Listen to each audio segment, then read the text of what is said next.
Human Geographers! We are here today to go over some exam day information for you. Napoleon just wanted to pop in and say hello. So as you already know, your AP exam is scheduled for next Tuesday, May the 12th at 3 o'clock p.m. So be ready for that, be prepared for that, have that time blocked off. Make sure there's nothing that's going to get in the way of you taking that AP exam. If you are in a situation where you are scheduled to work and you need some notification for your employer, please let us know and we can get that for you. So the first thing that you need to take care of now, if you haven't done it already, is to log into your MyAP College Board account and make sure that you have the email set in your settings to go to an email that you have access to. Make sure that that's an actual email that you can check regularly in order to make sure you're getting updates. You also need to make sure in your settings, which on your College Board account, there's like a yellow dot next to your name. And if you just click on that, you can see your settings. Make sure that your communication settings are set to allow College Board to email you or text you and communicate with you, because that's going to be the way that they actually give you your entrance into the exam, is going to be via email. So you need to make sure that that's taken care of, that your email is all set up and ready to go for exam day. Another thing that you'll want to make sure that you take care of before exam day is that you talk to your family and discuss where you're going to actually be taking the exam, what time you're going to be taking the exam, and the location you plan to take it. So make sure that you have a place where you're going to be isolated from everybody else. You have your device charged up, whatever you plan to use, and you're in a quiet place where you have a testing style environment. You'll want to make sure that you check the technology that you decide to use as well. Make sure that it has internet connectivity, it's connected to Wi-Fi, and that it's charged up for you to use. You'll want to make sure that you select one device. You can use your phone, you can use your laptop, desktop, it doesn't matter kind of what you use. You just have to pick out what you're most comfortable using for this exam to submit your responses as well. So also before the day of the AP exam, you're going to need to decide what device you're going to use to upload from. So you're only allowed to access the exam on one device, and whatever device you choose is also going to be the device you have to upload from. So for instance, if you are going to access your exam from your laptop, and then you wanted to handwrite and take pictures of your paper to be able to then upload, you can do that, but you can't upload from another device. If you access the exam on your laptop, you have to upload those pictures from your laptop. So you can take pictures on your phone and then send them to the laptop in some way, but you're gonna have to figure out that process that you wanna take. I think personally the easiest option would be to type your answers into something like a Word document or a Google Doc, and then they're going to have a response box on the College Board site for the exam that you can just copy and paste your answer into. I think that's going to be the easiest approach, but you are welcome to attach a file if you want to save your document and attach that, or you can take pictures and upload those as well. So if you are uploading pictures, you just need to make sure that they're uploaded as JPEGs. Another thing that you need to take care of before exam day is going to be to prepare whatever you are going to be uploading from. So if you are going to be handwriting, then you need to go ahead and prepare your paper. You're allowed to do that before exam day, or you can go ahead and start your document if you are going to be submitting that way. You need to make sure that your AP number is on every page that you're going to use, and your initials are on every page that you're going to use. So go ahead and write those out on your paper if you're going to be handwriting, or go ahead and type those into the header of your document, so that way you don't have to worry about that on exam day. It saves you a few minutes, and your time is so precious on exam day that that's something that you need to try to save. On Monday, May 11th, you'll want to make sure that you check your email that you've used to log into College Board's website. Basically, that's associated with your AP Classroom account. The email that they send you will have the exam day ticket, so you'll just want to make sure that you've got that exam day ticket at least 30 minutes before testing time, but they're going to send you the email with that information on that Monday. So once you've accessed your ticket, the next day, 30 minutes before testing, you'll want to make sure to use that ticket to basically log into the lobby for the AP exam. You're going to have to go through a screening process, so you want to make sure that you're there at least 30 minutes early at 2:30 because the testing time does start at 3.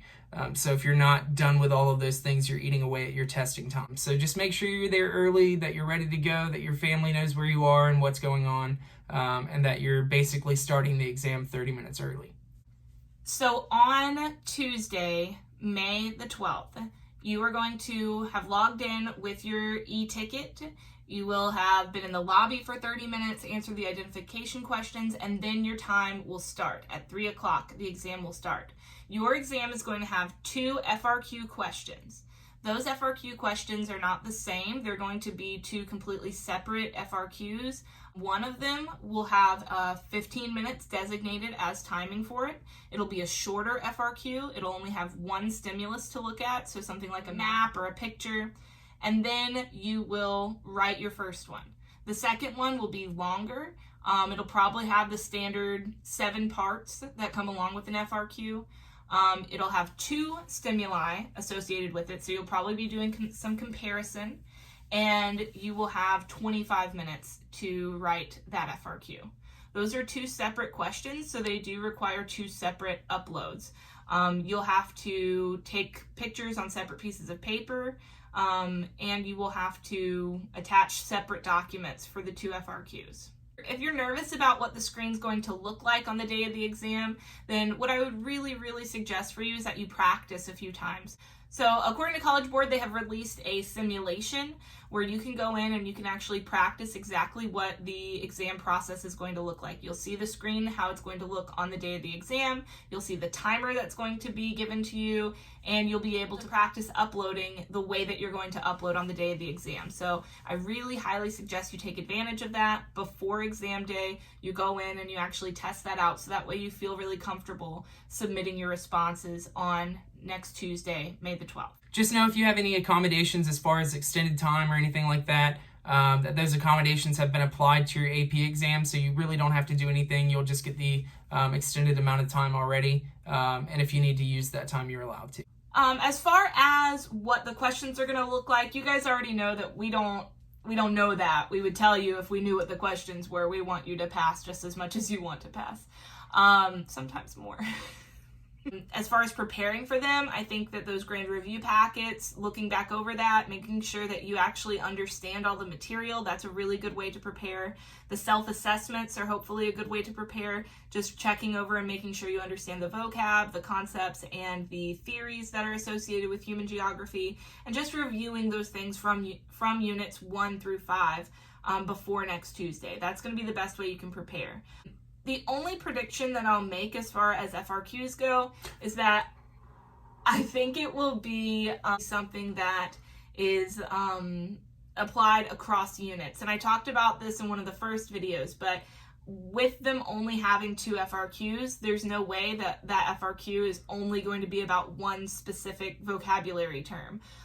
It's much more likely that they are going to try to incorporate a lot of different ideas from several different units. So don't focus only on one unit. Really try to spread out your focus and make sure that you review the big ideas in all of the units, because most likely your FRQ is going to include questions from all 5 potentially. I think the most likely scenario is that you're going to have something like a map, which would be incorporating Unit 1, and then you're going to be looking at that map, maybe the scale of analysis or something like that, and incorporating maybe population policies from Unit 2, and then looking at how the population policies are impacting agriculture, Unit 5, and then maybe how the agriculture is impacted by the religious beliefs of the area, which is going to be Unit 3. So that could all be one FRQ. The last thing that I want to say about the AP exam is a lot of people have asked, like, what materials can we use for the exam on exam day? Really, it is an open note style exam, so you can have your binder out, you can have your unit packets or the self-checks at the end of each unit that you have out and ready to go. But I wouldn't rely so heavily on that information, because if you've studied up to this point, you're going to be okay, just in case of a worst case scenario where you need to look at a specific question or whatever it may be, or term. Then you could use those as like a reference. If you didn't use the guides to review before the day of the AP exam, then that's going to come back to bite you on the day of the AP exam. because if you don't know the information, you don't know where to find it. So you want to make sure you don't waste too much of your time going through the information. You want to make sure you use the majority of your time responding to the actual question and working on the FRQs, because like she said, you only have 2 FRQs and you have 40 minutes, but there's still 2 FRQs. You guys are going to be just fine on exam day. Just make sure that you take these steps beforehand so that way you are all set and prepared whenever that exam time starts at 3 p.m. next Tuesday, May the 12th. All right, guys, I know that you've prepared up to this point, that you're ready to take the AP exam. Good luck to all of you.